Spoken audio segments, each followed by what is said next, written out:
कि जो पहला इंसान धरती के पर्दे पे आया, जिसे हम और आप बाबा सैयदना आदम अला नबीना अलैहिस्सलाम के नाम से जानते हैं, वो इस्लाम के पहले मुबल्लिग हैं, इस्लाम के फर्स्ट प्रीचर। इस ग्राउंड पर, इस धरती पर पहली तबलीग इस्लाम की अगर किसी ने की है तो हमारे बाबा आदम ने की है। 1,24,000 नबी और रसूल इसी दीन इस्लाम की तबलीग फरमाते रहे, और आखिर में इस दीन इस्लाम की तकमील, इसके ततिम्मे पर आखिरी ठप्पा किसी ने लगाया तो हमारे नबी ने लगाया। सुभान अल्लाह। यानी हमारे मुस्तफ़ा ने इस दीन को कामिल कर दिया। इसलिए ये तो नहीं कहा जा सकता कि इस्लाम 1400 साल पुराना। नंबर एक मिस्टेक और नंबर एक मिसअंडरस्टैंडिंग जो हमारी लोगों में फैली हुई है वो ये कि लोग ये समझते हैं कि इस्लाम सिर्फ 1400 साल पुराना है। ये गलत है। इस्लाम दुनिया का सबसे ज़्यादा पुराना मजहब है। बेशक, सुभान अल्लाह, सुभान अल्लाह। तवज्जो है आपकी। इसीलिए कुछ ईसाइयों ने आपको बरगलाने के लिए और हुजूर की इमेज को डाउन करने के लिए इस मजहब का नाम रखा मोहम्मडन इज़म। मोहम्मडन इज़म यानी उन्होंने ये कहा कि ये मोहम्मदी इज़म है, ये गलत है। ये मोहम्मडन इज़म नहीं है, ये डिवाइन इज़म है, ये अल्लाह का कानून है। जोर से कहिए सुभान अल्लाह, सुभान अल्लाह, माशाअल्लाह। उन्होंने ये समझाने की कोशिश की कि ये नया है, मॉडर्न है, अभी आया है, लेकिन इस्लाम पुराना है। नंबर एक, जब से आया है समाजों का सबसे ज्यादा ख्याल इसी मजहब ने किया है। How to live, how to eat, how to drink, how to walk, how to talk, जितनी चीजें हो सकती हैं समाज में मजहब इस्लाम ने सिखाई हैं। आज ये भी समझाने की कोशिश की जा रही है कि साहब मुसलमानों के पास कोई तहजीब ही नहीं है, जबकि तहजीब ही मुसलमानों ने सिखाई है। इससे पहले तहजीब को जानते ही नहीं थे लोग, कल्चर को पहचानते ही नहीं थे लोग। उन्हें खाना नहीं आता था, उन्हें पीना नहीं आता था, उन्हें जीना नहीं आता था, उन्हें जनाब इस्तिंजा करने के तौर तरीके नहीं थे जनाब वाला। ये तो इस्लाम है और मुसलमान है जिन्होंने जनाब ज़माने को कल्चर सिखाया। तो इसीलिए हम कह सकते हैं कि इस्लाम कल्चर का धर्म है। बेशक। आज हम बात करेंगे सिर्फ औरत की, क्योंकि हमारा जो मकसद है इस पर खेड़ा बड़पुरा की ज़मीन पर, बड़पुरा की ज़मीन पर एक इदारे के क़याम, उसकी तासीस, उसके इस्टेब्लिशमेंट का मंसूबा है कि यहाँ पे लड़कियों का, मुस्लिम शहजादियों का एक ऐसा इदारा होना चाहिए जिस इदारे में बेटियों को मुहज़्ज़ब, मुसक़्क़फ़ और कल्चर्ड किया जा सके और जिन्हें दीन की नॉलेज दी जा सके। ये एक टारगेट है। मौलाना रफ़ी साहब का सलामी है उनको कि उन्होंने इस ज़मीन को चुना। अब इस ज़मीन को क्यों चुना उसकी वजह वो जानते हैं, लेकिन इस ज़मीन को वाकई एक इदारे की बड़ी ज़रूरत है। इस ज़मीन को इदारे की बड़ी ज़रूरत है। आज नहीं समझेंगे कल समझेंगे, कल नहीं समझेंगे परसों समझेंगे, कभी ना कभी पानी ज़रूर निकलेगा इंशाअल्लाह। मौलाना साहब को चाहिए कि वो इस ज़मीन को खोदते रहें, कभी ना कभी, कभी ना कभी इंशाअल्लाह पानी ज़रूर निकलेगा इंशाअल्लाह। तो जनाबे वाला आज हम बात करेंगे औरत की। मुफ्तियान दीन मतीन यहाँ मौजूद हैं। अब चूँकि बहुत बड़ी तादाद में आप हैं नहीं, इसीलिए हम चाहेंगे कि गुफ्तगू ऐसी हो जो आपके जहन, आपकी फिक्र और आपके दिल में उतर जाए।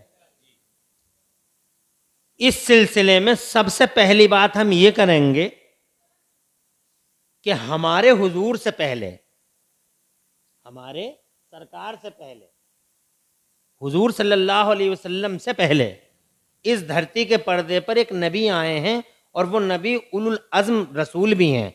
वो उलुल अज़्म पैगंबर हैं। अल्लाह के कुछ मुंतखब रसूलों में से एक रसूल हैं जिन्हें ज़माने में सैयदना ईसा रूहुल्लाह के नाम से जाना जाता है। बेशक। यानी हजरत ईसा अला नबीना वालैहिस्सलाम ये हमारे हुजूर से पहले तशरीफ लाए और इन्होंने ही आखिर में पूरी दुनिया को ये बशारत दी कि अब मेरे बाद कोई और नबी नहीं आ रहा है, मेरे बाद धरती के पर्दे पर इंसानियत को नजात देने वाले वही सरकार तशरीफ ला रहे हैं जिनका नाम ज़मीनों में मोहम्मद है और आसमानों में अहमद है। सैयदना ईसा अला नबीना वालैहिस्सलाम के लगभग 600 साल के बाद, 550 साल के बाद तकरीबन कमोबेश हमारे हुजूर धरती के पर्दे पर रसूल इनकलाब बन के 12 रबीउल अव्वल शरीफ को 12 रबीउल अव्वल शरीफ को मक्के के तुलू पे आफ्ताब रिसालत चमका, हुजूर तशरीफ लाए, रसूल इनकलाब बना के अल्लाह अज़्ज़ व जल्ल ने क्रांति अमन व अमान का रसूल बना के भेज दिया। 500 साल ये जो ज़माना गुजरा है हज़रत ईसा अला नबीना वालैहिस्सलाम और हमारे हुजूर के पैदाइश के दरमियान, ये ज़माना जनाब वाला बड़ा बहुत ही डेंजर वक्त था। ये जनाब वाला मोरल वैल्यूज़ के पामाल होने का टाइम था, अखलाकी कदरें ख़त्म हो गई थीं, जाहिलियत का दौरा था। अय्याम जाहिलियत के नाम से ही लोग जनाब वाला इस पीरियड को पहचानते हैं। यहाँ शराब पी जाती थी, यहाँ जनाब जुए खेले जाते थे, यहाँ सट्टे लगाए जाते थे, यहाँ बेगुनाहों के खून गिराए जाते थे, यहाँ कबीलेवाद की जंगें, इंसानों को जंगों में झोंक दिया गया था, बरादरियों की और कबीलों की जंगें पूरे जोर पर थीं और जनाब वाला जाहिलियत पूरे शबाब पर थी। उसमें जनाब एक इल्म नाम की चीज़, समझ और फ़काहत और इदराक दूर दूर तक दिखाई नहीं देता था। चारों तरफ जुल्म था, सितम था, जफाकारी थी और जनाब वाला बस यूँ कहो कि वहाँ न भाई की पहचान थी, न माँ की पहचान थी, न बहन की पहचान थी, न बेटी की पहचान थी। आदम के बेटे क्या थे जनाब वाला, ऐसा लगता ही नहीं था कि ये इंसानों की बस्तियां हैं, बल्कि ऐसा लगता था कि आदम दादों के जंगल हैं, जंगल ही जंगल नज़र आते थे। हजरत ना हक का ना हक दिखाई देता था, ना इरफान पहचाना जा सकता था। कुल मिला के वो समाज ऐसा था जिस समाज पे एक उंगली नहीं बल्कि 5 उंगली रखी जा सकती थी। हर जगह कदगन लगाने की ज़रूरत थी। और फिर जनाब वाला बाहर कैफ इन 500 साल के अंदर ख़ास तौर से जो सबसे बड़ा निशाना जुल्म सितम का जिसे बनाया गया वो औरत की ज़ात थी, वो महिला थी, वो जनाब वाला औरत थी। उसका तक़द्दुस तो पामाल होकर रह गया था। हजरत औरत का तक़द्दुस, उसकी पाकीज़गी पामाल होकर रह गई थी। बल्कि नारे लगाइए, हजरत आ गए।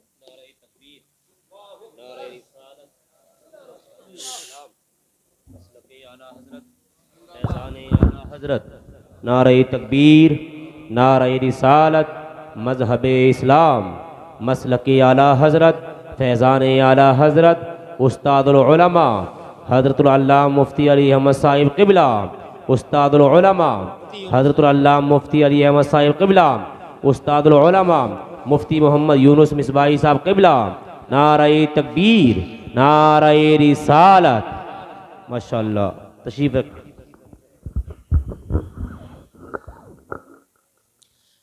ये देखिए, मैं अभी जिक्र खैर जिनका कर रहा था वो आलिम बाअमल उस्ताजुल उलमा क़िबला मुफ्ती अली अहमद साहब दामद ज़िल्लुहुल आली, और वो नाबिग़ रोज़गार आलिम अजल क़िबला मुफ्ती मोहम्मद यूनुस रज़ा रामपुरी दामद ज़िल्लुहुल आली अल्हम्दुलिल्लाह तशरीफ़ ला चुके हैं। और जलसे की रौनकों बहारों में 4 चांद लग गए। हज़रत मौलाना मोहम्मद रफ़ी साहब को दिल की गहराई से मुबारकबाद तो कई बार दे चुका हूँ मैं। जी जी जी।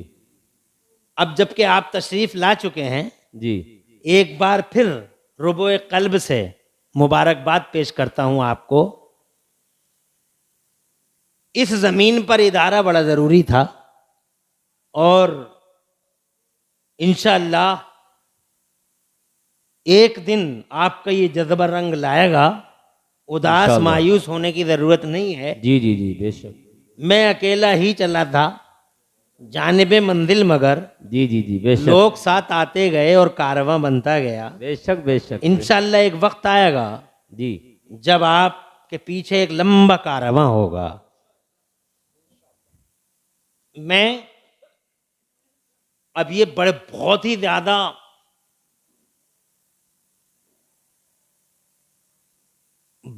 ज्यादा जलालतों वाले बुजुर्ग तशरीफ ला चुके हैं। अपनी तकरीर को और शॉर्ट करूंगा।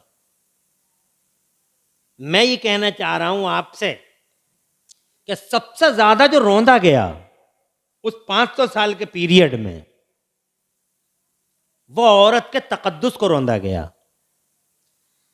सबसे ज्यादा अत्याचार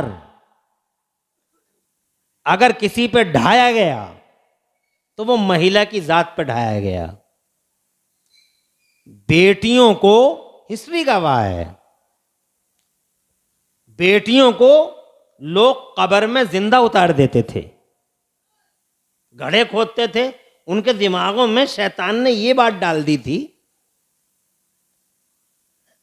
कि बेटी बड़ी होगी, जवान होगी, फिर उसका कहीं कहीं उसका कोई ना कोई तुम्हारा फिर दामाद होगा, तुम्हारी नाक कट जाएगी।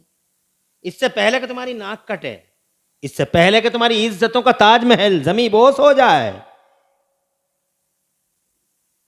मिटा दो इस स्टार्टिंग पॉइंट को, खत्म कर दो बेटी को। और वो अपने ही हाथों से फावड़े लेके अपने ही हाथों से गड्ढे खोदते थे और बेटियों को जिंदा कब्रों में उतार दिया करते थे। एक पहलू ये था अत्याचार का, ये सच्चाई है, हकीकत है, ये रियलिटी और फैक्ट है। दूसरा पहलू ये था कि अगर किसी औरत का आदमी मर गया, वो बेवा हो गई, तो उस जमाने में बेवाओं को अघोषित अंदाज में मनहूस घोषित कर दिया गया था, गैर एलानिया तौर पर। इस बात का ऐलान नहीं था कि ये मनहूस है, मगर उसे मनहूस बना दिया गया था। ऐसी औरत को लोग जंगलों में छोड़ के आ जाते थे। उनके बारे में आम धारणा ये थी कि अगर सुबह ही सवेरे ऐसी औरत का मुंह देख लिया तो फिर पूरा दिन खराब हो जाएगा। इसलिए बेवाओं का मुंह सामने न पड़ जाए, जंगलों में छोड़ दिया जाता था।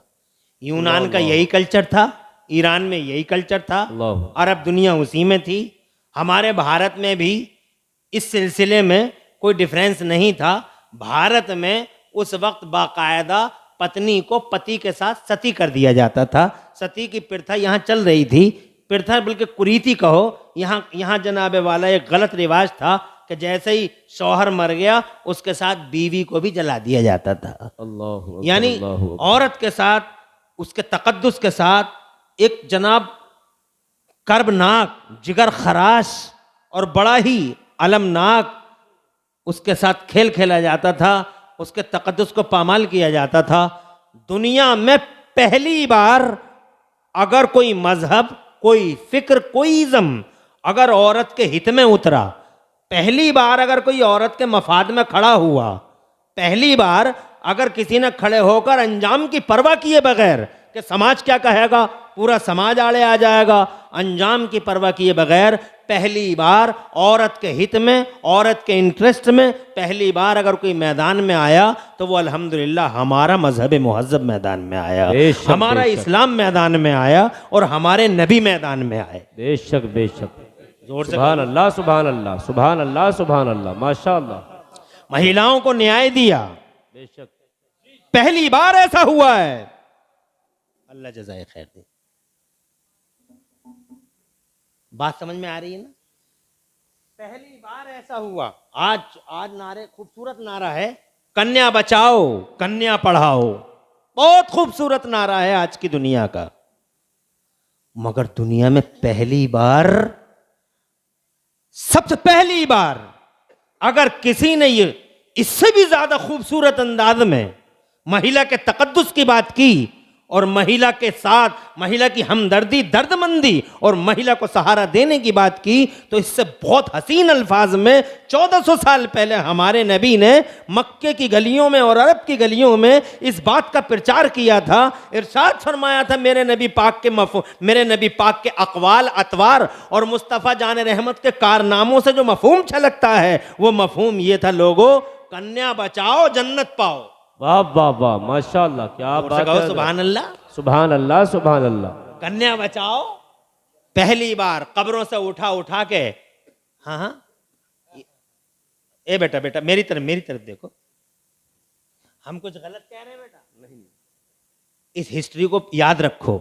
तुम्हें चौराहे आ सकता है वो नंबर जब तुम्हें बताना पड़ जाए। सही बात है, बिल्कुल सही बात है, बेशक बेशक। तुम्हारे इस्लाम की उपलब्धि बताओ, क्या बताओगे? कोई तुमसे ये पूछ बैठे कि तुम्हारे दीन की उपलब्धि बताओ महिलाओं के बारे में, तो क्या बताओगे?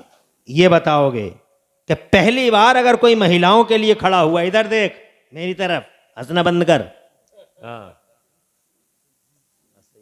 तवज्जो कर इधर और याद कर इन बातों को। तवज्जो है आपकी? मुस्तफ़ा जान रहमत सल्लम पहली बार खड़े हुए हैं। दुनिया मार रही थी, नबी बचा रहे थे। वाह वाह वाह। आज लोग कहते हैं कि बचाने वाले का अधिकार मारने वाले से ज्यादा होता है। तो अगर मारने वाले से बचाने वाले का अधिकार ज्यादा होता है तो खुदा की कसम हमारे मुस्तफ़ा का अधिकार कितना ज्यादा हुआ। माशाअल्लाह। लड़कियां पैदा हो रही हैं और लड़कियों को कब्रों में उतार रहे हैं, और मेरे नबी मुफ्तियाने किराम बैठे हुए हैं। पूछ के देख लो, अगर मेरी कहीं से भी एक भी मिस्टेक हो पूछ के देख लो। बड़ी बड़ी इल्म वाली हस्तियां यहाँ हैं। मैं जनाबे वाला बहुत जिम्मेदारी के साथ आपसे कहता हूँ कि दुनिया मार रही थी, अल्लाह जज़ाए खैर अता फरमाए, दुनिया मार रही थी, और मेरे नबी क्या कहते हैं कि अगर किसी ने 3 बेटियों को पाल पोस के बड़ा कर लिया तो उसकी जन्नत की जमानत मोहम्मदुर रसूलुल्लाह लेता है जनाब वाला। किसी ने अर्ज किया या रसूलुल्लाह 2 ही बेटियां हो, तो आका ने उस दौरे पुरफितन में करबनाक और जिगर खराश और अलमनाक दौर में, उस काले पीरियड में मुस्तफ़ा जान रहमत सल्लल्लाहु अलैहि वसल्लम ने इरशाद फरमाया था, सुनो सुनो, जिसने 2 बेटियों को पाल पोस के बड़ा कर लिया उसकी जन्नत की जमानत भी अब्दुल्ला का बेटा मोहम्मद लेता है जनाब वाला। किसी ने कहा या रसूलुल्लाह एक ही शहजादी हो, आका पाक ने इरशाद फरमाया बचाओ तो सही, जन्नत की जमानत अब्दुल्ला का बेटा लेता। सुभान अल्लाह, माशाअल्लाह माशाअल्लाह, क्या बात है हजरत, जिंदाबाद जिंदाबाद। बज़ाहिर आज का दौर महिलाओं के न्याय की बात करता है, लेकिन न्याय कहीं दिखाई नहीं देता। जो न्याय की बात कर रहे हैं वही जनाब वाला अन्याय, घंघोर अन्याय कर रहे हैं जनाब वाला। लोग कहते हैं कि महिलाओं को आज़ादी आज़ादी आज़ादी। एक महिला ने इलेक्शन लड़ा है अमेरिका में जी, लेकिन वो भी नहीं जीत पाई। तवज्जो है आपकी? मर्द मर्द मर्द मर्द कहाँ है औरत को बराबरी? अगर औरत को बराबरी हो तो फिर जनाबे वाला मर्द के बाद मर्द, मर्द के बाद मर्द, मर्द के बाद मर्द क्यों होते हैं राष्ट्रपति? एक अकेली महिला राष्ट्रपति क्यों नहीं होती जनाबे वाला? मुझे बताओ तो सही, कहाँ न्याय और कहाँ जनाब बराबरी की बात होती है? सिर्फ एक धोखा है, चीटिंग है, फरेब है, और औरत के न्याय के नाम पर जनाबे वाला महिला बिरादरी को अपनी तरफ राग़िब करके महिला के तकद्दुस को लूटने की बात है। हज़रात मोहतरम बताओ, आज क्या ये नहीं आया कि महिला का नाप महिला ही ले सकती है? जी, इसका मतलब ये हुआ कि फिर महिला की बराबरी कहाँ हुई? जो तुम बराबरी की बातें कर रहे हो जनाब वाले, बराबरी की बातें कहाँ हुई? खुदा की कसम बात वो है महिला के लिए जो मुस्तफ़ा जान रहमत ने फरमाई। बेशक सुभान अल्लाह। सबसे पहले हुजूर ने कब्रों से उठाया, कब्रों से उठा के महिला को जिंदगी की खैरात बांटी है मुस्तफ़ा ने। बेशक, जोर से कहो सुभान अल्लाह, सुभान अल्लाह, सुभान अल्लाह। बांटी है। और जहां तक बेवा का सवाल है, दुनिया ने कहा नहूसत का निशान है बेवा, यूनान ने कहा, अरब ने कल्चर ने कहा, हमारे एशिया के कल्चर ने कहा, इस एशिया हमारे भारत के कल्चर ने, अरब भी एशिया में ही है जनाब वाला, एशिया का कल्चर, यूनान का कल्चर, ईरान का कल्चर, सारा का सारा महिला को, बेवा को मनहूस घोषित करता है। मगर अब हुजूर सल्लल्लाहु अलैहि वसल्लम का प्रैक्टिकल और हुजूर सल्लल्लाहु अलैहि वसल्लम का अमली दिन और रात, अमली शब और रोज मुस्तफ़ा जान रहमत के मुलाहिज़ा फरमाइए, हिस्ट्री पढ़िए। दुनिया का पहला महापुरुष है, दुनिया का पहला क्रांतिवीर है हमारा नबी। बेशक बेशक। दुनिया का पहला सूरमा है हमारा नबी, जिसने अमली तौर पर महिलाओं का हाथ पकड़ा है, बेशक बेशक। बेवाओं का हाथ थामा है। हुजूर सल्लल्लाहु अलैहि वसल्लम की अमली जिंदगी पढ़िए, आप पढ़िए तो, एक बार पढ़िए तो, हुजूर के करीब आइए तो। नंबर क्या एक, बात है हजरत। नंबर एक, मेरे नबी को अल्लाह ने इतना हुस्न दिया था, बेशक सुभान अल्लाह सुभान अल्लाह। हुजूर को, हालांकि हजरत यूसुफ का हुस्न मशहूर है जमाने में। जी। हजरत यूसुफ का हुस्न ऐसा था हजरत यूसुफ का हुस्न के 12वें पारे में अल्लाह ताला फरमाता है कि हजरत यूसुफ का हुस्न, सामने था जलवा हजरत यूसुफ का, तो मिस्र की औरतों के हाथों में नींबू दिए गए थे, चाकू दिया गया था, और जलेखा ने ये कहा था, ये लुम तुन्ननी फिर तुम इसके बारे में तुम मुझ पर मलामत करती हो, देखो इन्हें देखो और नींबू काटो। तो जनाब वाला उसमें ये है कि वो जलवों में इतनी गुम हो गई, जी जी जी, क्या बात यानी है वो हजरत। हुस्न ऐसा था, वो जी। जलवों में ऐसी खो गई कि बजाय नींबू कटने के उनकी उंगलियां कट गईं और उन्हें पता भी नहीं चला। इतने हसीन थे हजरत यूसुफ, हुस्न जमाल के पैकर, बेशक बेशक। ऐसे हसीन व जमील व मलीहो सभी थे हजरत यूसुफ अला नबी अलैहिस्सलाम।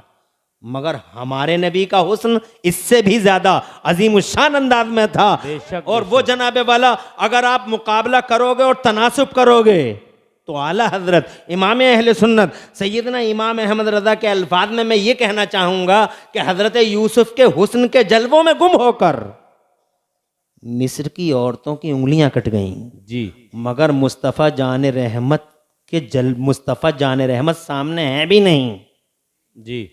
सिर्फ नाम सुना,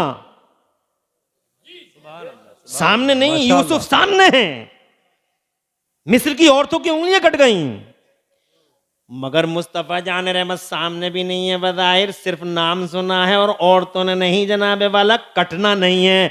बल्कि जनाब आला हजरत फरमाते यहाँ सिर्फ नाम सुन के औरतों ने नहीं, मिस्र की औरतों ने नहीं, बल्कि अरब के मर्दों ने उंगलियां नहीं बल्कि अपनी गर्दनें कटवा दी। वाह वाह वाह वाह वाह। उसने यूसुफ पे कटी, मिस्र में अंगुश्ते जना और सर कटाते हैं तेरे नाम पे मर्दाने अरब। जनाबे वाला ऐसे हसीन मुस्तफ़ा, खुदा की कसम ऐसा हुस्न है मुस्तफ़ा का, ऐसा हुस्न है मुस्तफ़ा का कि जनाबे वाला वो मुस्कुरा दें तो सैयदा हजरत आयशा सिद्दीक़ा रज़ी अल्लाह तआला अन्हा फरमाती हैं कि चराग जल रहा था, मैं कुछ सी रही थी और जनाबे वाला फरमाती हैं अचानक हवा का एक झोंका आया, चराग बज गया, अंधेरा फैल गया, पूरे हुजरे के अंदर अंधेरा फैल गया, मेरी सुई मेरे हाथों से निकल गई, ढूंढ रही थी कि सुई किधर है। तभी मुस्तफ़ा जान रहमत सल्लल्लाहु अलैहि वसल्लम ने इरशाद फरमाया, आयशा क्या देख रही हो, अल्लाह जज़ाए खैर अता फरमाए। कहती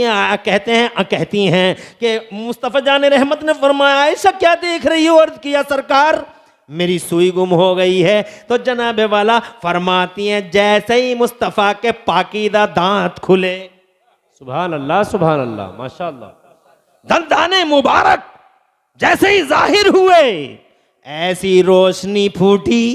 सुभान अल्लाह माशाअल्लाह, अल्लाह अकबर, माशाअल्लाह, सुभान वाह वाह वाह, सुभान अल्लाह। आबाद रहे हैं आप लोग। कोई गम नहीं है कि मजमा कम है, खुशी है इस बात की कि जितने हैं समझ वाले हैं, माशाअल्लाह, सुभान अल्लाह, क्या बात है। बहुत समझ वाले लोग हैं आप। जैसे ही सरकार के दंदाने मुबारक जनाबे वाला जाहिर हुए, फरमाते हैं हुजरे के अंदर ऐसी रोशनी फूटी जी। कि मैंने उस रोशनी में गुमशुदा सुई देख ली। सुभान अल्लाह माशाअल्लाह, सुभान ऐसा हुस्न है जनाबे वाला। जब हज़रत हलीमा सादिया रज़ी अल्लाह ताला अन्हा, जब हज़रत हलीमा सादिया रज़ी अल्लाह ताला अन्हा ने मुस्तफ़ा जान रहमत को देखा तो देखती रह गईं। हज़रत आमिना रज़ी अल्लाह ताला अन्हा ने इरशाद फरमाया, हलीमा क्या सोच रही हो, क्या सोच रही हो तुम, ये दांतों तले उंगलियां क्यों दबा रही हो, क्या तुम ये समझती हो कि इसके अब्बा नहीं है, कुछ मिलेगा नहीं तुम्हें? हज़रत हलीमा कहती हैं कैसी बातें करती हो आमिना, मैं ये थोड़ी सोच रही हूँ कि मुझे कुछ मिलेगा नहीं। तो फिर क्या सोच रही हो तुम? तो दम बखुद हो गई, तुमने तो उंगलियां दांतों तले अलहदा वाली क्या सोच रही हो तुम? तो हज़रत आमिना कहती हैं क्या सोच रही हो कि इनके बाप नहीं है, कुछ मिलेगा नहीं तुम्हें? तो हज़रत हलीमा कहती हैं नहीं नहीं आमिना, ये नहीं सोच रही मैं। फिर क्या सोच रही हो तुम? तो जनाब वाला हज़रत हलीमा सादिया फरमाती हैं, हज़रत साली हलीमा सादिया अर्ज़ करती हैं सरकार सैयदा आमिना, हज़रत आमिना रज़ी अल्लाह तआला अन्हा से कहती हैं मैं ये नहीं सोच रही कि कुछ मिलेगा नहीं, मैं ये सोच रही हूँ कि बच्चे मैंने बहुत देखे।